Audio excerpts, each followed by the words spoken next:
Bonjour, bonjour. J'espère que tu vas bien. Premier chapitre d'histoire de quatrième sur le commerce et le commerce au XVIIe et XVIIIe siècle et la traite négrière. C'est-à-dire l'esclavage malheureusement. Alors d'abord, on va parler des domaines coloniaux. Alors c'est quoi les domaines coloniaux? Eh bien, tout simplement, c'est les pays européens qui prennent des territoires comme ça dans le monde en disant que ça leur appartient. Ils le prennent en Amérique, ils le prennent en Afrique, en Asie, en disant c'est nous les plus forts, donc on s'installe et tout ça c'est à nous. Voilà. Alors les principaux pays qui vont faire ça, c'est l'Espagne et le Portugal au départ, avec toute l'Amérique du Sud, c'est eux qui ont la voie pour aller vers l'Amérique du Sud, puis l'Asie aussi. Après, vous allez avoir les Français, avec le Canada. Ils vont avoir au départ des comptoirs à cette époque-là. Je dis bien à cette époque-là. Des comptoirs, c'est-à-dire des ports en Afrique, et puis en Inde. Si vous allez avoir les Anglais, qui eux vont aller beaucoup plus loin en Inde, par exemple, une grande partie de l'Afrique de l'Est, et puis les États-Unis. Il ne faut pas oublier le Canada, à part le Québec, évidemment, c'était pas à eux. Et puis les Pays-Bas, qui eux, ils auront un petit coin en Amérique, et puis quelques îles des Antilles, comme les Français, les Anglais, les Espagnols, mais ils vont aussi aller de l'autre côté vers l'Asie. Voilà, le Pays-Bas. Voilà, et ils possèdent ce qu'on appelle des comptoirs, c'est-à-dire des ports, sur pratiquement tous les continents, tous. Voilà. Les autres pays d'Europe, ils viendront aussi. Et là, elles vont utiliser ces colonies pour échanger les marchandises. On va faire venir les marchandises qu'on n'a pas en Europe, et nous, on va envoyer là-bas des marchandises qui n'ont pas. Alors, l'essor du commerce, c'est surtout le XVIIe siècle pour les Européens.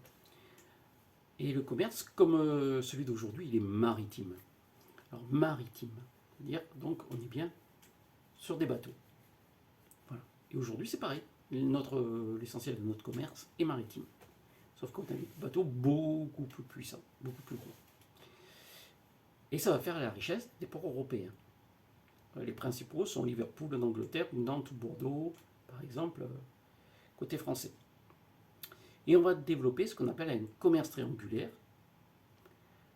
Alors, où les matières premières qui viennent d'Afrique ou d'Amérique, c'est-à-dire des minerais comme l'or et l'argent, qu'on trouve en quantité en Amérique, et puis du café, du tabac, du coton, du chocolat, du cacao, quoi, qui vont venir des colonies.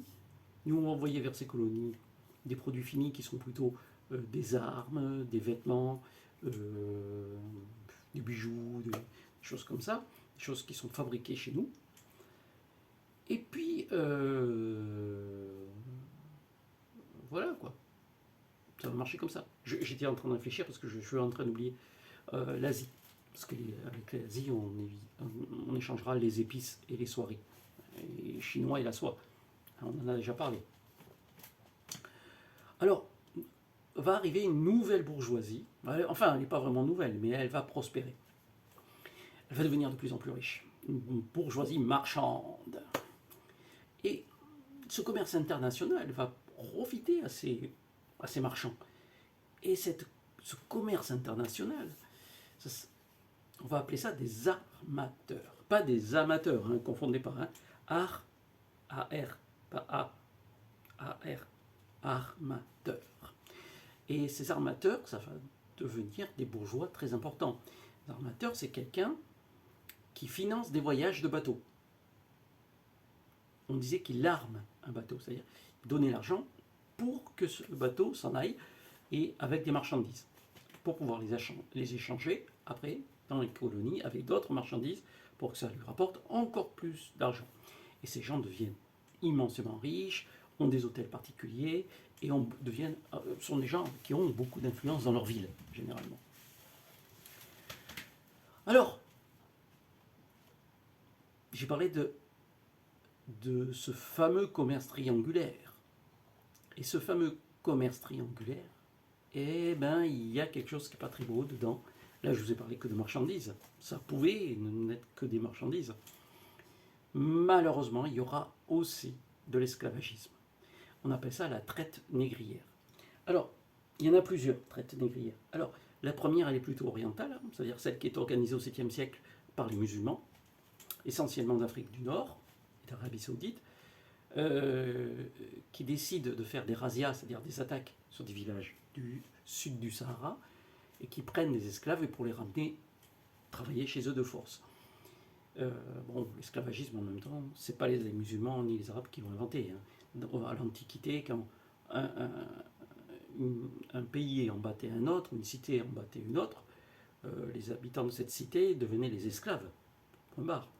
Quand Vercingétorix a été battu par Jules César, beaucoup de ces hommes se sont retrouvés esclaves dans Rome et des familles gauloises se sont retrouvées esclaves en Italie. Donc ce n'est pas nouveau.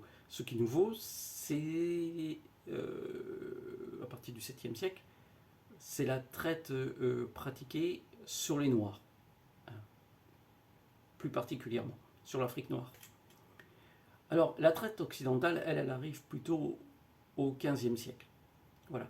On a découvert l'Amérique, on va se servir des Indiens d'Amérique, les Incas, les Aztèques, les Mayas, comme des esclaves. Mais au bout d'un moment, on nous dit « Ah, il ne faut plus y toucher. Ils ont une âme, donc on n'utilise plus les Indiens comme des esclaves. » Bien, alors les gens qui avaient en Amérique d'immenses plantations disent « Mais qui c'est qui va travailler sur nos immenses plantations ?» Ben, on leur dit ben, peut-être les Noirs en Afrique. Parce qu'ils sont noirs, donc ils ne doivent pas avoir d'âme. Vous imaginez ce qu'on pouvait imaginer à l'époque. Et donc, ça va se mettre en place un commerce où des bateaux vont partir de Bordeaux, de Nantes, de Liverpool, en Angleterre, et puis ils vont arriver en Afrique. Alors, ces bateaux, au départ, ils ont des armes, ils ont des étoffes, ils ont des bijoux de pacotille, vous savez, des faux bijoux, mais qui brillent, ça fait plus joli, de l'alcool. Et ils vont aller dans des ports africains, et là, ils vont rencontrer des tribus africaines en leur disant mais si vous nous ramenez des esclaves, nous, on peut vous donner des armes, on peut vous donner des étoffes. Alors les autres allaient attaquer.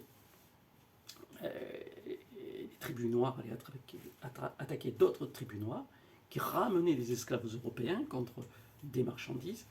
Et ces noirs étaient mis, ces pauvres personnes capturées, hommes, femmes, enfants, étaient mis, enfin pas trop, ils étaient mis en cale, c'est-à-dire à l'intérieur du bateau, enchaînés et envoyés en Amérique. Beaucoup mouraient en cours de route, ça, le voyage durait plusieurs semaines, et dans des conditions affreuses, totalement insalubres, manquant d'eau, c'était dégoûtant à l'intérieur. Ils étaient obligés de faire pipi et caca même sous eux, etc. Ils étaient enchaînés, ils ne pouvaient pas bouger. Donc, ou très peu, on les sortait un petit peu de temps en temps pour prendre l'air. Donc c'était quelque chose tout à fait compliqué, qui était très dur pour eux. Et on les a menés comme ça vers l'Amérique du Sud, contre de l'or et de l'argent, ou alors on les a amenés vers les Antilles ou vers les Amériques, Amérique du Nord, pour du sucre, en particulier aux États-Unis d'aujourd'hui, quoi, en échange de sucre, de tabac, de café et de coton. Voilà. Sachant que ces produits-là se vendaient très cher en Europe. Donc les bateaux partaient avec des produits qui ne coûtaient pas très cher, des faux bijoux, de l'alcool, des étoffes, ça, on pouvait en avoir sans problème. Puis quelques armes pour donner au chef là-bas. Et puis revenir avec des choses qu'on vendait très cher. Le sucre, ça coûtait très cher. Le tabac, c'était très cher. Prendre du café, c'était que pour des gens qui avaient beaucoup d'argent, le café ou le chocolat. Donc, ce commerce triangulaire qui a son apogée au XVIIIe siècle va rapporter énormément d'argent dans ces villes comme Bordeaux, Nantes et compagnie.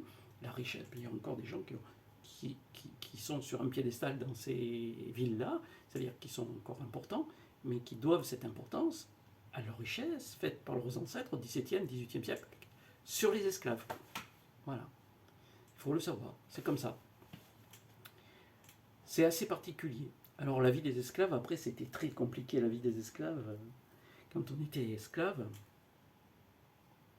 au XVIIe siècle, on imagine à peu près qu'il y a quand même 8 millions d'Africains qui ont été capturés, comme ça, et amenés, transportés de l'autre côté, vers, aussi bien du côté du Brésil que des États-Unis ou des Antilles. C'est une marchandise. Et ils travaillent essentiellement quand ils sont achetés. Après, il y a les riches planteurs là-bas, ceux qui ont des riches plantations, des grosses exploitations agricoles, ils vont acheter ces esclaves. Ces esclaves vont venir chez eux travailler, toujours enchaînés. Et là, ils vont travailler toute leur vie, 6 jours sur 7. Et puis, on a droit de vie, de mort sur eux, on a le droit de faire ce qu'on veut. Ils n'ont pas le droit de se plaindre. Et s'ils se plaignent, on a le droit de les tuer. Voilà. C'est quand même une vie particulière. Maintenant, au moment du siècle des Lumières, avant la Révolution de 1789, quand même, des philosophes ont dit haut et fort que tout ça c'était mal, qu'il ne fallait pas le faire, qu'il fallait l'arrêter, que tous les hommes étaient égaux. D'ailleurs, l'esclavage va être arrêté une première fois en France en 1789, au moment de la Révolution. Et puis il y a des esclaves, eux, qui se révoltent quand même, et qui réussissent à acquérir leur liberté par la violence. Et on les appelle les marrons. Et ils réussissent des fois à se cacher dans des endroits où l'homme blanc ne va pas encore, où il n'a pas envie d'aller, parce que c'est pas terrible comme endroit. Voilà. Donc heureusement qu'il y a des philosophes des Lumières, et puis des révoltes pour en sauver quelques-uns, je veux dire. Maintenant, ils ne tuaient pas si facilement que ça, parce qu'en fin de compte, ça avait quand même une valeur dite marchande, c'est-à-dire que vous aviez dépensé de l'argent pour avoir quelque chose, là c'était quelqu'un, donc vous ne vouliez pas le casser tout de suite. Vous voulez qu'il soit rentable. Et c'est toujours pareil. Voilà, la rentabilité, vous voyez, elle était déjà là. Aujourd'hui, on parle de rentabilité d'employé ou d'ouvrier. À l'époque, on parlait de rentabilité de l'esclave. Voilà. Et il faut savoir qu'en France, M. Schweitzer, c'est un nom compliqué à dire, a aboli l'esclavage en 1848 définitivement en France, parce que 1789, Révolution française, on abolit l'esclavage, on arrête l'esclavage. Napoléon remet l'esclavage au goût du jour parce qu'il a besoin d'argent pour ses campagnes. Et en 1848, quand arrive la Deuxième République, de nouveau, on va dire l'esclavage c'est pas bien. Et là, définitivement, ça sera fini. Les Américains, eux, ça sera en 1865, plus tard, et puis il y a d'autres pays, c'est arrivé, voilà, il va falloir attendre même le XXe siècle. Ça ne sera pas fini au XVIIIe ou au XIXe, non, il faudra attendre un siècle plus tard pour que ça s'arrête. Voilà, donc c'est assez particulier. Il faut vous dire qu'aux États-Unis, par exemple, dans le sud des États-Unis, on pendait encore des Noirs qui essayaient de se révolter dans les années 60, 1960. Donc beaucoup plus tard, 200 ans plus tard. Donc tout ça a été assez compliqué. Voilà. Donc j'espère que je ne vous ai pas trop saoulé. Voilà. Donc retenez surtout l'esclavage à cette époque-là et le commerce triangulaire. Voilà, c'est le plus important.